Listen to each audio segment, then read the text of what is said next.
So Twitch has apparently decided that it is going to be more transparent when it bans people now. I got a theory about that, by the way. I don't really have a theory other than the fact that they're not going to be that transparent. But enlighten all the VTubers who continuously been getting banned because somebody hates VTubers because they're out doing their IRL whatever's thoughts. Yeah. Twitch has apparently decided that now, and near the end of 2024 to 2025, this is the year that we will now be more transparent. And if they actually follow through with this is actually a pretty good thing. I'm not going to lie. It's just whether or not they There's actually details do it. on that, by the way. Apparently, now they're going to give a reason, which why would you not? But we get a reason for bans, and if it's a chat ban, they give a reason for that, like what you said that was wrong. In chat, an excerpt from the messages will be sent to the user in email. Streamers will be sent clips of their violations so they understand why they are banned. Streamers and chatters will be able to appeal. They say that all the time, but then they don't let certain people appeal anyway. Yeah. But I mean, the thing is that I think that that's actually a good thing if you want people to actually use your freaking platform and not just live in this sort of perpetual terror.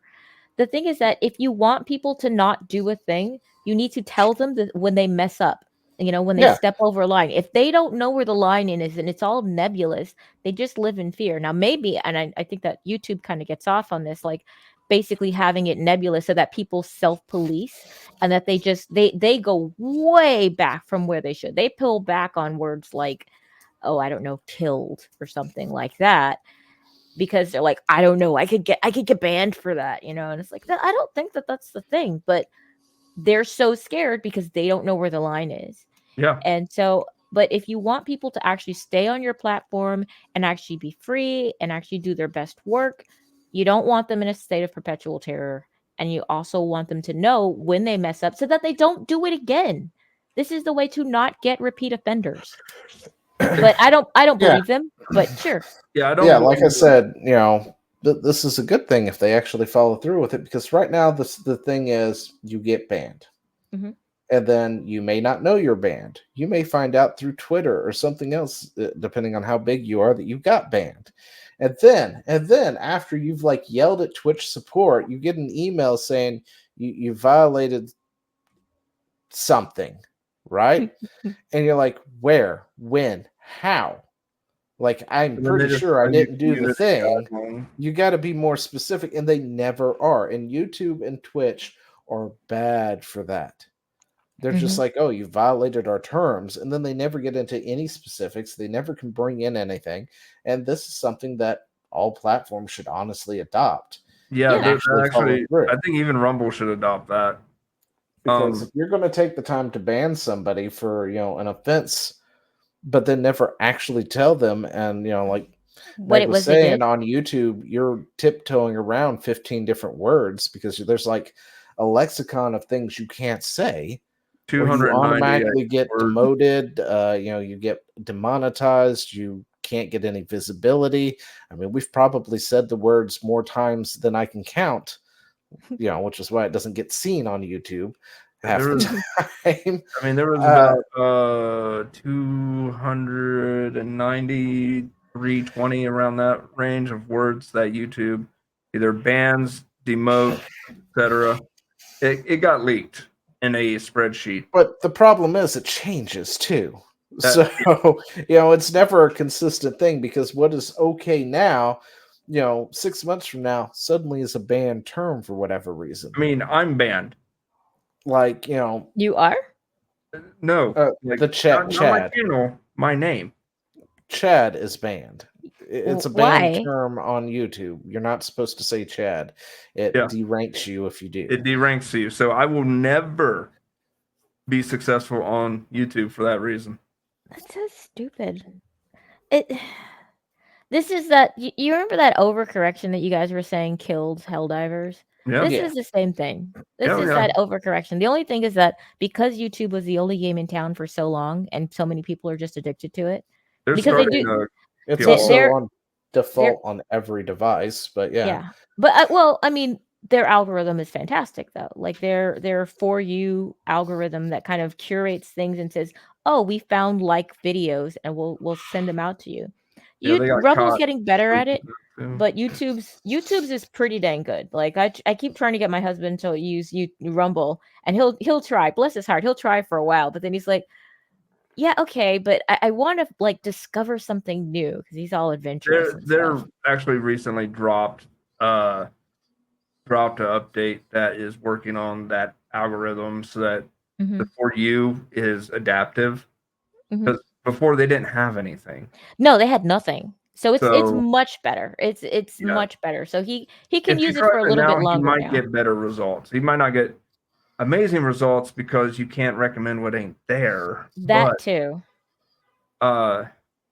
good Lord, I've talked to people that have been more abused by YouTube than a freaking bad person relationship. But they still go right back to YouTube, and I'm like, why? That makes no sense. They are literally using you for borderline slave labor. But I want to say this real quick. Go ahead. I don't think Twitch is going to enact this at all. I think this was their legal team, because these VTubers that have been getting slammed with bans, they have legal teams. They make the money that they can have legal teams, and a lot of them do. And a lot of them that got banned have posted, I had my legal team reach out to Twitch, and I was like, oh, this is what this is. Like, this is what this for post here is. This is, please don't sue us. But yeah, a lot of those VTubers, especially the bigger ones, they definitely have like they're part of some kind of team or this, that, and the other, and they've got like a couple of big ones that one of them, Deezy Sanzi, I think is what it's called, where they're constantly in trouble because of how they handle their VTubers or don't handle their VTubers, I guess. Yeah. But they've got their own problems. But yeah, they have their own legal teams and lawyers and stuff. And whoever it is who has a vendetta against them at Twitch is probably sweating at this point, because if they're getting involved that way, this could be interesting. Yeah. But all platforms should definitely adopt this sort of thing here, because it would be great if you can get a clip and say, here's what you said, and you can't say that. Yeah, this is why you were doing that. Please don't do that anymore. And I mean, there's some people that I still watch on YouTube because that's the only place they exist. There's this reviewer that I like, the Little Platoon, and I remember he was trying to upload some video, and his videos are just these long video essays on why some such and such is either good or terrible. And we're talking like 2, 3, 4 hour video. It's pretty mad, but that's the kind of that's my jam. So he went through, I want to say, like 10 iterations with one video where he was basically in re-upload hell, trying to figure out what exactly it was that was triggering their no box, basically, and it wasn't being allowed through. Their no box. And re-uploading too much can get you in trouble. He had no idea. Poor dude. I was just like, oh, that's terrible. I was like, this is, and I mean, he's the dude who's trying it out. Like he was like, I'm gonna try to make the full switch over to this, and I'm like, and this is what happens. Like this isn't just inconsequential stuff. This isn't just, oh well, now you can't go to this basketball court on Tuesdays. No, people make their living off of this. This is entire livelihoods. This is awful, really, what they're doing and the way that they're playing around with this. And these people act like it doesn't actually matter. That's it. But yeah, speaking of which, you got VTubers getting, pegged. And this is what you pretty much see. Your account is suspended. If you think this is incorrect, you may file an appeal here. Now, also, on top of that, you have to keep in mind that a lot of the times when you do the appeals process, it kicks it back almost instantaneously, saying, nope, can't be done. And then they also have a thing that says if you try to appeal too much, spam appeal, they they can just ignore you at that point. Yeah. That abuse of our appeal process or attempting to evade restrictions placed on your account may result in additional penalties. If you would like to appeal a DMCA notification, please blah, blah, blah. I like how they don't even give you a way to appeal DMCA. It's just a guideline. This is it. Indefinite suspension, sexual content. Doesn't say where, doesn't say how, doesn't exactly, explain what it was you did. But on top of that, you've got a 7-day suspension here, right? Mm-hmm. And then it's now an indefinite suspension for the same thing. Yeah. And since they never properly explained what it was that was, the sexual content was. I heard it was largely because of the their bus being very. I would say it has something to do with their model. Yeah, that's and because they can't tell them why, then you wind up with repeat offenders. But I mean, if this is what we're looking at, see that, especially not in this model. Yeah, but maybe if they're you different down, outfits. You probably see a more provocative version. I would. Well, possibly, because a lot of these VTubers do have different models, different clothing, outfits, things like that. Okay, so that one just said like live 18+ ASMR. So it might not even be the model. Which is a setting that Twitch has. Like Twitch made an 18+ thing for that stuff. And then you still get banned over it. And it's like, Twitch, you enabled this. Yeah, that's you shouldn't get banned for that. I don't really know much about. Don't get me wrong. I hate that they embrace the sexual content, but now they're embracing it at the same time banning it. Yeah, just say, if you don't like it, dude, just don't allow it, and that's fine. Just like tell people what they can't do, though. Content classification, sexual themes. Okay, what the fuck does that even mean? I don't like this vague language. It's very annoying. I can understand getting banned because Twitch also polices you off platform, and Kofefe posts a lot of nudes type stuff. Yeah. On Twitter or on Twitch. So, but yeah, that's also the other thing is Twitch polices off platform stuff, which is something we rang the alarm on, back when they announced they were going to start doing that. And it's like, no, guys, speak up now. It's going to hurt you down in the long run, which is also another thing because you could be sexual themes and it's not anything they did on Twitch. It's because they posted something that was more sexual on Twitter or something, right? And that's a completely feasible thing. And because they're not going to say sexual themes on X or anything, they're just like sexual themes. It's like, okay, where and when? Can you be a little bit more elaborate? It'd be nice if they sent a screenshot of a tweet you posted so you can say, oh, and then maybe it will actually get these people to understand because this is everyone on Twitch that, by the way, Twitch polices your off-platform shit too. They say it in their TOS.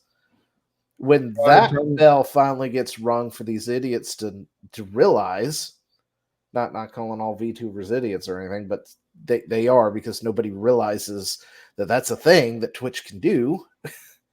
Maybe that will get reversed when everybody starts kicking up a stink going, what? Is this why I keep getting suspended for 7 days or 3 days? And of course, if it was an IRL streamer, they'd get suspended for like 2 days and be back in 1. But VTubers don't get that luxury. Oh yeah, that's and if you want to have a good relationship with your creators, don't do this. But I think that they're cocky because they believe that they're the only game in town. Well, here's the thing. They also, YouTube has Google / Alphabet money backing them. And Twitch has Amazon. I have watched Twitch maybe twice. And both times it was to watch, it was when the Depp trial was happening. And I wanted to watch Asmongold's reaction because I just thought it was funny. But I didn't care for it, and I've never really seen it pushed anywhere. So Yeah, that's the thing is it might like be kind of I niche, don't niche. Blech. I don't really like watching live streams that often, and it's funny because that's pretty much all I do. But honestly, I would do videos if they were more popular on Rumble / I had time to edit. But yeah, no, it's one of those things where like there's competition coming, which is why I think we're seeing these changes. Also, I think it's one legal reason, but two, I think Rumble is actually making headway, and I think that these bigger companies are starting to notice. I mean, they noticed way before, but I think they're starting to actually look at, okay, what can we do to make sure that Rumble cannot. Yeah, the thing that pushed me over to Rumble was not their stellar GUI. It absolutely wasn't. It was because of the fact that I was so tired of YouTube shenanigans. Not even as a creator, but actually as a viewer. I was like, you know what? I am tired of seeing COVID-19 little informational packet of nonsense at the bottom of a video just because somebody mentioned Le Couf. Oh, you know what drives me absolutely up the wall? What? So I watch people like, or I watched Markiplier. I don't anymore, but I watch like Vanos Gaming, Terrorizer, Dahi Denogo, basically the whole Vanos crew. And if you look at one of their like Gmod videos from like way back in the day, they would say some off the rail stuff that was hilarious. But now they're like, wait, you can't say that in the first 5 minutes, and oh Yeah. gosh darn it. And I'm like, huh? Like you're again, like we said earlier, self-censorship. Yeah. It is beyond moronic that you would stay on a platform that forces you to adopt that mindset. I will never, if Rumble tomorrow came up with something like that, Yeah. my channel would be shut down. I would be like, nope, we're gone. It was a good run. Yeah, that's fun. Bye, everybody. Yeah, Like, I mean, it was between that and also just the way that they were treating the creators that I liked. They were banning them, they were giving them a hard time, they were demonetizing them, and I was like, you know what? If possible, I'd like to not give you my money. yeah. The same thing with Amazon. I mean, you can't completely decouple from everything, but as much as I can, I would like to do that. Yeah. That's why I don't go out of my way to find out every shady thing that a company has done, though. So I'm going to be like, I'm going to basically just sit in my room and stare all the time at this point. So I'm like, just don't tell me who you are. I don't care. I just want the product. I just want the thing. You're just the middleman. Please shut up.